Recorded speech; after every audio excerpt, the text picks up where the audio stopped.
La situation sur place, elle continue d'être à peu près la même que ces 2 derniers jours où nous nous sommes rendus à l'intérieur de la ville de Bakhmout avec l'équipe et donc avec Maïssa Awad, ma collègue.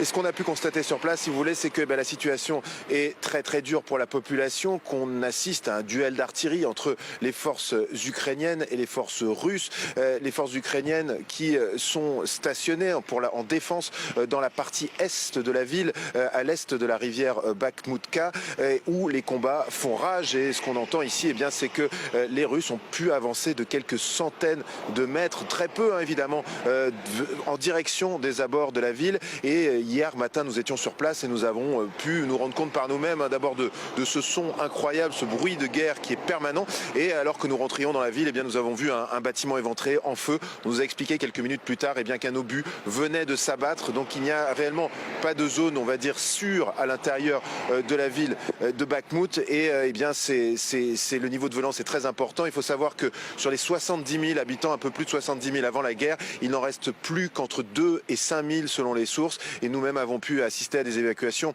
Un jeune couple qui nous disait que, ils n'avaient plus rien à perdre en ville, que leurs appartements respectifs, ils ne vivaient pas ensemble, avaient été détruits, dont un la veille, et qu'ils en étaient rendus à devoir quitter cette ville où la situation est de plus en plus intenable pour la population.